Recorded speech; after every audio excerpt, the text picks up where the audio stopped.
এখন পৌষ মাস, আর পৌষ মাস মানে বাঙালির প্রতি ঘরে ঘরে পিঠে, পুলি, পায়েস আর পাটিসাপটা তো হয়েই থাকে। তাই আজ আমি একটি সাবেকি পিঠে পায়েসের রেসিপি শেয়ার করতে চলেছি, যা কিনা আমার মায়ের থেকেই শেখা। তাই আমি সর্বাণী আর আমার চ্যানেল সর্বাণীর রান্নাঘরে চলে এসেছি কিশমিশ পিঠে পায়েসের রেসিপি নিয়ে। খুবই অল্প উপকরণে তৈরি এই দুর্দান্ত স্বাদের নরম তুলতুলে কিশমিশ পিঠে পায়েস বানিয়েও ফেলা যায় অতি সহজে। তাহলে রেসিপিটি শুরু করছি। আর ভিডিওটি ভালো লাগলে ভিডিওটিতে লাইক, শেয়ার ও আমার চ্যানেলটিকে সাবস্ক্রাইব করার অনুরোধ রইল। আজকের রেসিপির প্রধান উপকরণ হলো সুজি।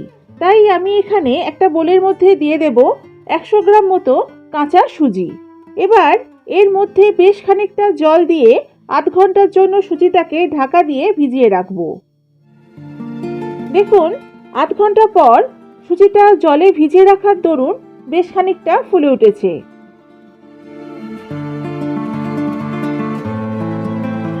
এবার একটা মিক্সার গ্রাইন্ডারের মধ্যে এই ভিজিয়ে রাখা সুজিটা দিয়ে দেব।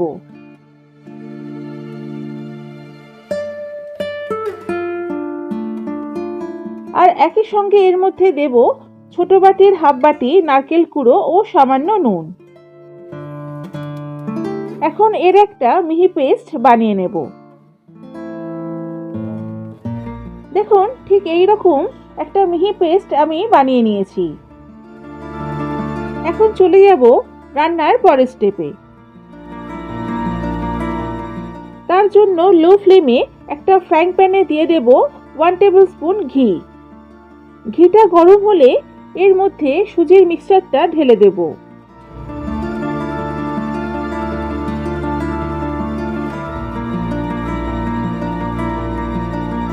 এবার গ্যাসের ফ্লেম লোতে রেখে ক্রমাগত এটা নাড়াচাড়া করতে হবে, যতক্ষণ না সুজির মিক্সচারটা জল শুকিয়ে একটা ডোতে পরিণত হয়।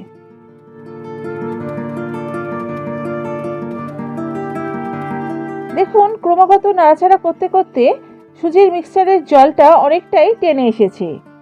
এই মিক্সচারটা ফ্রাইং প্যানের গায়ে একদমই লেগে যাচ্ছে না, খুব সুন্দর একটা ডোতে পরিণত হয়ে গেছে। ফ্রাইং প্যানের তলা ছেড়ে উঠে আসছে। ঠিক এই রকম অবস্থায় আমি গ্যাসের ফ্লেমটা অফ করে দেব। এবার এই মিশ্রণটা আমি একটা প্লেটে ঢেলে রেখে কিছুক্ষণ ঠান্ডা করে নেব। মিশ্রণটা বেশি ঠান্ডা করার দরকার নেই, হাত সরানো যাবে ঠিক এই রকম ঠান্ডা করতে হবে।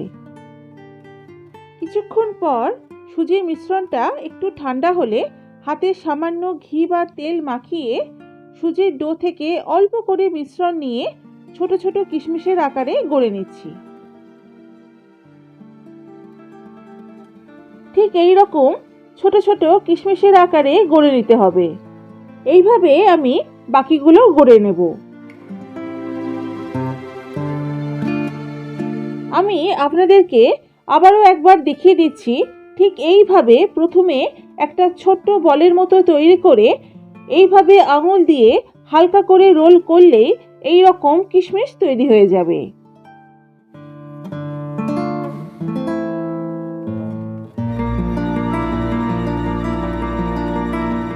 দেখুন, এই পায়েসের জন্য ছোট ছোট কিশমিশ পিঠা আমি তৈরি করে নিয়েছি।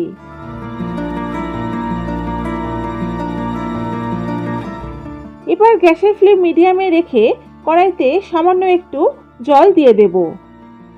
দুধ জাল দেওয়ার আগে পাত্রে সামান্য জল দিলে দুধের তলা লেগে যায় না। এবার কড়াইতে দিয়ে দেব 500 ml দুধ। আমি এখানে ফুল ক্রিম মিল্ক ব্যবহার করেছি। আপনারা চাইলে এর পরিবর্তে টোন মিল্কও ব্যবহার করতে পারেন, তবে সেক্ষেত্রে 500 দুধে 100 গ্রাম মিল্ক পাউডার মিশিয়ে নিতে হবে। এবার দুধটাকে কয়েক সেকেন্ড নেড়ে চেড়ে হালকা গরম করে এর মধ্যে দিয়ে দেব 200 গ্রাম মতো পাটালি গুড়। এবার মিডিয়াম ফ্লেমে গুড়টাকে দুধের সঙ্গে মিশিয়ে ভালো করে ফুটিয়ে একটু ঘন করে নেব। দেখুন, দুধটা বেশ খানিকক্ষণ ফোটার পর একটু ঘন হয়ে এসেছে। এবার এর মধ্যে আগে থেকে তৈরি করে রাখা কিশমিশ পিঠাগুলো দিয়ে দেব।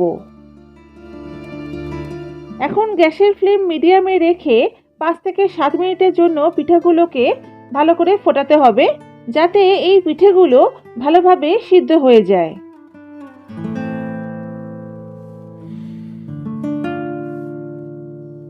দেখুন পায়েসটা বেশ ঘন হয়ে এসেছে আর পিঠেগুলো খুব সুন্দর সিদ্ধ হয়ে গেছে।